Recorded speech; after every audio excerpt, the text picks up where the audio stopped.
Educação, conheça o projeto da capital do país que será apresentado em Viena como prática inovadora. Tristeza, mãe é presa suspeita de matar a filha de apenas 2 anos de idade. E no Consulte o Doutor de hoje vamos falar sobre infecção urinária. Olá, eu sou Rodrigo Orengo e está começando agora o Banho de Cidade, primeira edição.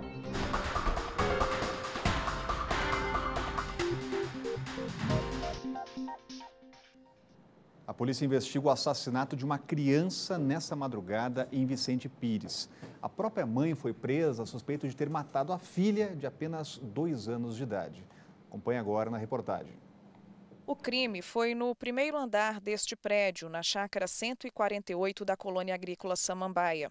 Pela manhã, agentes da Polícia Civil fizeram a perícia no local. O corpo da criança ainda estava no apartamento. O assassinato teria ocorrido por volta das 5 horas da manhã. Quando a polícia militar chegou, o SAMU já estava na casa e havia constatado a morte da criança. A mãe ao lado do corpo, próximo, não tão próximo, né? O pai também dentro do quarto.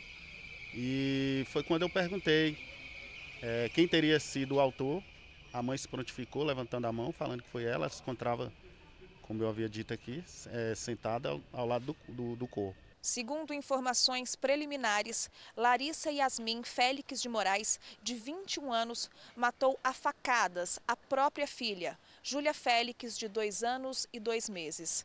A mulher ainda teria atacado o ex-marido, Gilvan Félix, de 25 anos, mas ele conseguiu se defender e desarmar a mulher. Ela foi presa em flagrante. Para a PM, a mãe não explicou o motivo do crime e nem expressou arrependimento. Parece que não tinha caído a ficha ainda da tragédia que ela tinha cometido. E foi isso aí, a gente deu a voz de prisão para ela. O pai prestou depoimento na delegacia. Ele teria dito que no passado a mulher usava drogas, mas nesta madrugada estaria sóbria. O homem também contou que não era casado com a mãe da criança. Ela foi expulsa de casa pela mãe e procurou o ex. Larissa sairia do apartamento na manhã desta quinta-feira. Falar sobre esse assunto com o Cláudio Humberto, já está com a gente por aqui. Cláudio Humberto, muito bom dia. O que dizer num caso tão triste como esse? Uma tragédia, né? Não se sabe como isso pode acontecer, né? Isso diz muito mal do gênero humano, né? Até mesmo a mãe ser capaz de matar a própria cria, né? Porque nem bicho faz uma coisa como essa, né? E matar a facadas de forma cruel, covarde. A única coisa que pode explicar isso é o fato de se tratar de uma drogada, né? E ela pode não ter consumido drogas ontem, como diz o ex-marido, não se sabe ao certo, né? Eu acho que exames toxicológicos indicarão isso, mas todas as testemunhas do caso dão essa moça como uma drogada. E a gente sabe o que droga é capaz de fazer na cabeça das pessoas, né? A droga vicia, a droga mata e também faz matar, como aconteceu nessa tragédia, infelizmente. Olha, em Ceilândia, uma criança ficou gravemente ferida depois de ser atropelada por um motorista de 18 anos que dirigia sem carteira. A menina de 7 anos foi levada em estado grave para o hospital da cidade na noite de ontem. E o motorista foi autuado por lesão corporal culposa gravíssima e além de direção perigosa. Outro acidente envolvendo criança ocorreu nesta manhã na BR-020 em Sobradinho. O menino de 3 anos estava com a mãe quando os dois foram atropelados por uma moto. O acidente foi no quilômetro 8 da BR-020. Segundo informações do Corpo de Bombeiros, uma mulher estava atravessando a pista com um filho no colo quando foi atropelada por uma moto. A criança de 3 anos foi levada pelos militares para o hospital de Sobradinho com suspeita de traumatismo craniano. A mãe Cícera Frutuoso da Silva, de 42 anos, seguiu para a mesma unidade de saúde com uma das pernas quebrada. O motociclista Daniel Lima, de 21 anos, também ficou ferido. Agora, só a perícia deve apontar no laudo as causas e circunstâncias do acidente que aconteceu na manhã desta quinta-feira. Vamos falar agora da dança das cadeiras. Na esplanada dos ministérios, o presidente Jair Bolsonaro convidou o chefe de Estado-Maior do Exército para assumir a Casa Civil. O general Braga Neto foi interventor na segurança do Rio de Janeiro em 2018. E o ministro Onyx Lorenzoni pode ser transferido para o Ministério da Cidadania, responsável pelo Bolsa Família. Os detalhes chegando ao vivo com a Renata Dourado, está com a gente. Muito boa tarde, Renata.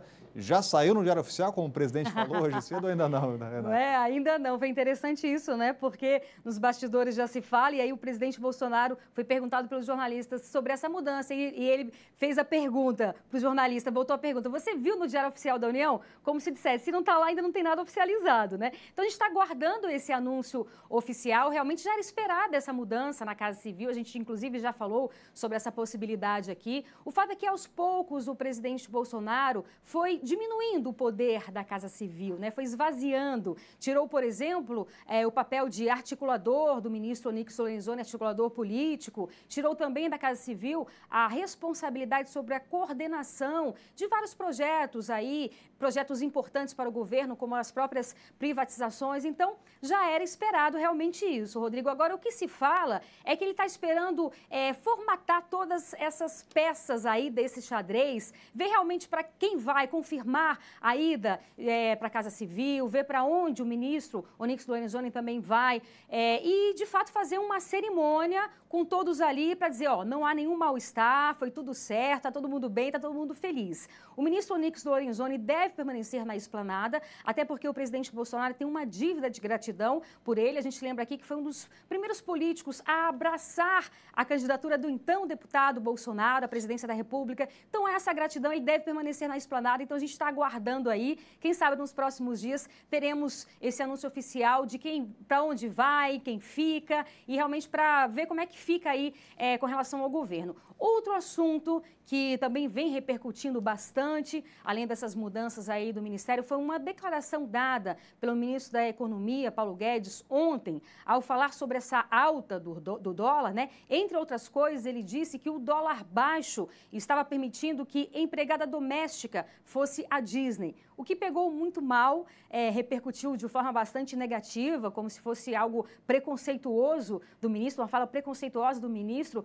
Questionado também hoje pela manhã sobre essa fala do ministro Paulo Guedes, o presidente Bolsonaro falou o seguinte: olha, eu respondo pelo que eu falo, pelos meus atos, vai perguntar para ele lá. E nós separamos um trecho dessa fala do ministro Paulo Guedes. Vamos ver. O câmbio foi para 4 e pouco, está nervoso. Não está nervoso, não. Mudou. Não tem negócio de juros a 1,80. Não tem negócio de câmbio a 1,80.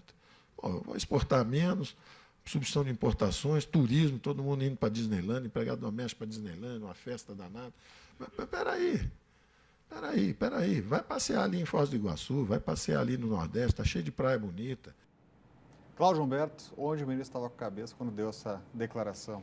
É uma estupidez, né? O que o ministro disse é uma bobagem monumental e ainda mais preocupante porque o ministro da Economia não sabe que é mais caro viajar para o Nordeste do que para Miami, por exemplo. Aliás, eu conferi isso hoje pela manhã, ainda na repercussão dessa bobagem que o ministro afirmou, aliás, uma afirmação preconceituosa, absolutamente incompatível para quem está no cargo de ministro de Estado. Eu fui verificar preço de passagem, por exemplo, né? Um preço de passagem de São Paulo, que é a cidade do ministro, para Fortaleza, por exemplo, custa pelo menos uns R$800 a mais do que uma passagem de São Paulo, cidade do ministro, para Miami. Se você fizer a mesma comparação saindo o voo daqui de Brasília, dá no mesmo. O ministro recomenda que vá conhecer a Amazônia. Vai conhecer a Amazônia para ver. Você vai ter que fazer crediário, porque o preço de passagem para a Amazônia é ainda mais caro do que o preço de passagem para Nova York, por exemplo. Então, assim, o ministro não sabe o que está dizendo, sendo ele o ministro da Economia. É uma pena, tem feito um grande trabalho na modernização da economia do Brasil, mas ele, quando abre aquela boca, pelo amor de Deus, sai de baixo, né? Algumas opiniões do ministro acabam se perdendo, ainda que sejam corretas, ainda que o raciocínio seja o ponto em que ele quer chegar, seja algo que dá para entender e até dá para concordar com ele, mas na forma ele acaba estragando tudo. Olha, passados quase 2 anos, a transferência do chefe de uma das principais organizações criminosas do país para o Presídio Federal daqui do DF continua dando muito o que falar. Agora o GDF entra na justiça para que Marcola seja transferido para outra penitenciária federal. Está nas mãos do Supremo Tribunal Federal uma ação do GDF contra a presença de chefes de facção criminosa na Penitenciária Federal de Brasília. O pedido corre sob sigilo e contesta uma decisão da União de manter o criminoso a poucos quilômetros de centenas de representações diplomáticas e organizações internacionais. Marcola é um dos presos que cumpre pena na unidade prisional. Ele foi condenado a 330 anos de prisão por diversos crimes. O criminoso foi transferido para Brasília em março do ano passado. Desde então, o governador do DF, Ibanez Rocha, tem feito diversas críticas à permanência dele na capital do país. Para o chefe do executivo, a presença de Marcos Camacho gera um clima de insegurança para as instituições que representam os três poderes da democracia. A decisão mais recente envolvendo toda essa questão foi reforçar a segurança na área externa do presídio. O presidente Jair Bolsonaro autorizou o emprego das Forças Armadas. A medida vale até o dia 6 de maio. Cláudio Humberto, agora virou uma briga na justiça essa situação. Pois é, e o governador faz muito bem de recorrer à justiça, porque afinal de contas foi uma ideia de Jerico essa de trazer esse bandidão aí, que é o bandido número 1 do país, e mais tantos outros. Só esse tal de Marcola é condenado a 300 anos de cadeia. Ele manda matar e mata gente como se mata mosca. É um sujeito que tem que ficar trancafiado, e muito bem trancafiado, num presídio de segurança máxima. Mas por que ele não fica no Presídio Federal de Segurança Máxima de São Paulo, que é o estado dele? O governo federal quis fazer ali um gesto de simpatia em relação à população e, sobretudo, ao governo de São Paulo e os livrou desse problema. Por que era um problema em São Paulo? O Presídio de Segurança Máxima de São Paulo, no interior do estado, acabou atraindo para essas cidades um grande número de bandidos de altíssima periculosidade, sempre ali tentando tramar alguma forma de resgatar esse bandidão da cadeia, de tirar o bandidão da cadeia. E nesse processo, eles assassinaram juízes que jogavam pesado contra o crime organizado e contra essa organização que o Marcola chefia nas penitenciárias, enfim, levou grande parte da alta criminalidade do país para essas cidades. E o que é que o governo federal faz? Tira o sujeito de lá e traz para Brasília, atraindo também para Brasília toda a bandidagem que segue esses sujeitos que estão aqui no Presídio de Segurança Máxima da Papuda, que agora está pelo menos até maio, que é o prazo estipulado pelo decreto do presidente da República. Eles estão lá guardados por um cinturão um cinturão de segurança feito pelo Exército Brasileiro.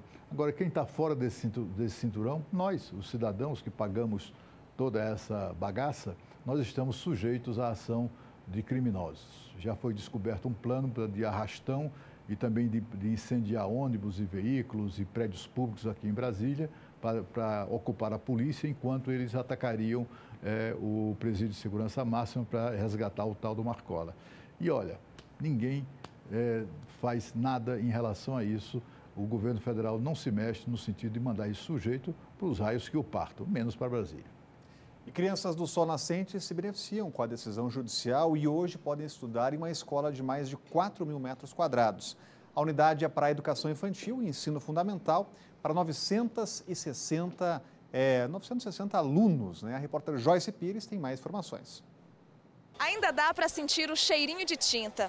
A Escola Classe Juscelino Kubitschek vai atender quase 1.000 alunos dos ensinos infantil e fundamental aqui da região do Sol Nascente. Ela tem 16 salas de aula, ginásio de esportes e até teatro de arena. O colégio foi erguido pela construtora Paulo Otávio após um acordo judicial para reverter danos ambientais e urbanísticos pela obra do JK Shopping. Mais detalhes você acompanha no Band Cidade, segunda edição, 6:50 da noite. Obrigado, Joyce. E a seguir, uma entrevista sobre a infecção urinária, para você tirar a sua dúvida. O Band Cidade volta daqui a pouco.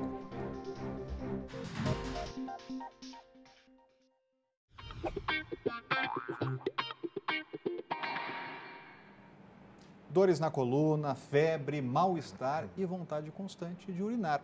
Esses podem ser alguns sintomas da infecção urinária, que atinge mais as mulheres do que os homens. Se não tratar, né, pode realmente afetar ainda mais e pode afetar os rins. E para falar sobre esse assunto, nós convidamos o ginecologista José Moura, que está com a gente hoje. Doutor, seja bem-vindo aqui ao Band Cidade, uma boa tarde. Para tirar essa dúvida inicial do ouvinte e do telespectador, doutor, por que acomete mais as mulheres a infecção urinária? Boa tarde. A infecção urinária ela é mais comum nas mulheres por causa da questão anatômica. Então, a gente sabe que o canal por onde passa a urina, que é a uretra, ela é mais curta do que a de nós homens. Então, isso fala a favor da paciente apresentar mais vezes infecções urinárias e que temos que acompanhar cada caso. Agora, se não acompanhar, doutor, se não buscar um tratamento, né, buscar um médico, um tratamento especializado, o que pode acontecer? É importante a mulher ter ciência de que, havendo sintomas de infecção urinária, ela tem que procurar um atendimento médico, pois se não for tratada adequadamente, ela pode evoluir para uma infecção mais grave, onde muitas vezes acomete os rins, e, se não avaliada, pode acontecer uma infecção generalizada, onde muitas vezes, em casos muito graves que não forem avaliados, pode evoluir até para óbito. Então, ficou alerta para todos. Agora, doutor, para prevenir, a gente sempre fala, prevenção é o melhor remédio. Qual é o caminho da prevenção? Isso. É importante ter ciência, principalmente agora que a gente já está aí no verão, nessa estação tão quente, a ingestão de líquido. Então, quanto mais líquido ingerir, menor a frequência de vezes em que vai ter infecção urinária. Tentar também urinar a cada 3 horas, ter cuidado para evitar aquelas roupas, abafar muito a região íntima, então cuidado com a vestimenta, usar mais calcinhas de algodão, que tudo isso faz com que a paciente possa não apresentar sintomas de infecção urinária. Agora, essa dica é interessante, doutor, ir ao banheiro mais vezes durante o dia, porque às vezes a pessoa não tem tempo, está trabalhando, não quer sair ali do local de trabalho, mas tem que ir ao banheiro regularmente. Isso é importante. A gente sabe que a rotina é muito atribulada, muitas pacientes não têm tempo, correria, mas é importante por quê? Porque quanto mais tempo fica aquelas bactérias acumuladas ali na bexiga, maior a propensão a ter infecção urinária. Então, é importante, pelo menos a cada 3 horas, tentar fazer xixi para a gente esvaziar essa bexiga. Então, fico alerta a todos. Doutor, muito obrigado pela presença aqui no Band Cidade. Terminou em confusão a audiência pública com o ministro da Justiça e uma comissão especial da Câmara. Sérgio Moro reagiu ao ataque de um deputado da oposição na sessão que discutia a prisão em segunda instância. Ao defender a volta da prisão em segunda instância, o ministro da Justiça disse que não importa se a mudança na legislação será feita por meio de uma emenda constitucional, como tramita na comissão especial da Câmara, ou por projeto de lei, que está em análise no Senado. Nesse ponto eu sou adepto daquela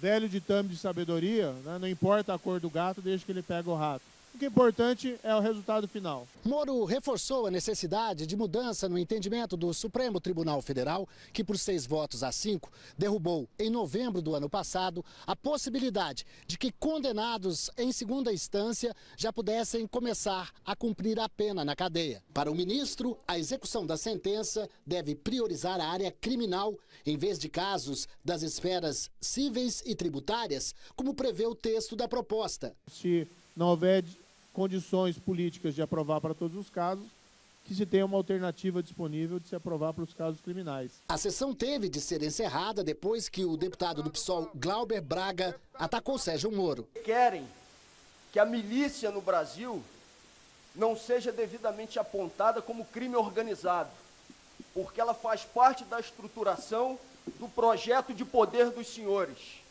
E eu não tenho outra coisa a dizer a não ser chamar um ministro da Justiça que blinda a família Bolsonaro em relação a esses temas de capanga da milícia. É isso que ele é. O senhor não tem fato, o senhor não tem argumentos, o senhor só tem ofensas. O senhor é um desqualificado para o exercício desse cargo. Bom, eu vou, deputado, vocês estão, eu quero passar adiante as falas e vocês estão permitindo que se crie um fato político com isso. A sessão está encerrada. Cláudio Humberto, o que está acontecendo no Congresso? É o segundo dia aí nessa semana que a gente mostra cenas lamentáveis do Congresso. Olha, para a gente ficar na sabedoria popular citada pelo ministro Sérgio Moro, o que a gente viu ontem na Câmara dos Deputados foi a vingança dos ratos. Os ratos tentando se vingar dos gatos que os pegaram. É isso. O deputado, que aliás é do baixo clero da esquerda brasileira, tenta se vingar de uma figura, de um cidadão, como é o caso do Sérgio Moro, que mostrou na Lava Jato que ainda há juízes no Brasil. E foi exatamente ele, na condição de magistrado, que investigou, e condenou e prendeu muitos ladrões da coisa pública, inclusive o ídolo político do deputado que o insultou ontem na Câmara dos Deputados. Os parlamentares deveriam cuidar melhor da sua própria imagem. Esse tipo de coisa não pode prosperar numa casa legislativa onde há representantes do povo. Convida-se um ministro de Estado para discutir, para debater democraticamente uma proposta e ele fica lá à mercê de insultos de pessoas desqualificadas. Isso, de fato, se repetindo como vem se repetindo, inclusive nos últimos dias, só depõe contra a reputação do próprio Poder Legislativo. E cerca de 25 mil crianças aguardam por uma vaga em uma creche aqui no Distrito Federal. Em muitos casos, a fila de espera chega a 2 anos. Pensando em suprir essa demanda, o GDF criou o Cartão Creche, um benefício de R$ 803, que vai ser distribuído para 10 mil famílias até o fim do ano. É pelas fotos do celular que a Júlia mata um pouco da saudade do filho, Arthur, de 1 ano e 2 meses. Para poder trabalhar, a publicitária deixa o garoto em uma creche particular no Cruzeiro. Para cuidarem do filho, Júlia paga R$ 1.200 mensais. Ela até tentou matricular o menino em uma creche pública, mas não conseguiu. Eu não consegui colocar ele na lista do ano passado. E aí coloquei ele na lista desse ano. Só que perto da minha casa não tem berçário, só tem creche. Então ele só consegue entrar ano que vem. Ele está na fila, mas eu não tenho certeza se vai acontecer. Então é isso, eu trabalho para pagar a creche. A Júlia agora espera conseguir uma das 10 mil bolsas oferecidas pelo governo. O GDF anunciou esta semana o Cartão Creche, um benefício de R$ 803,57 mensais para as famílias com crianças de 0 a 3 anos que não conseguiram matricular os filhos em uma creche pública, poderem pagar as mensalidades em uma unidade particular. Em abril é a previsão de emissão dos primeiros cartões creche para 5 mil crianças. Até o final do ano, a expectativa é atender 10 mil. Ao todo, o DF tem cerca de 140 creches conveniadas, que atendem aproximadamente 21 mil crianças. A demanda atual é de 25 mil na fila de espera. Na primeira etapa do novo programa, o governo estima que vai gastar 24 milhões de reais. Segundo o assessor de assuntos institucionais da Secretaria de Educação, a expectativa é de que em 3 anos o GDF consiga atender a toda a demanda. Até o final do ano, para contemplar as 10 mil crianças, nós vamos chegar a 48 milhões agora no ano de 2020. E para 2021 nós vamos ampliar ainda essa oferta, porque a ideia do governo é cobrir toda a oferta de vaga e a carência que nós temos hoje no Distrito Federal. Mas a Júlia, mãe do Arthur, ainda não pode cantar vitória. O Cartão Creche vai escolher quem está na fila de espera por meio da pontuação do cadastro único. As famílias serão escolhidas baseadas na sua qualificação socioeconômica. Então, quem tem baixa renda, mora em região administrativa de grande vulnerabilidade econômica e social, tem preferência nas vagas para o programa de benefício educacional creche. Agora o Band Cidade faz mais um breve intervalo, a gente volta daqui a pouco, não saia daí.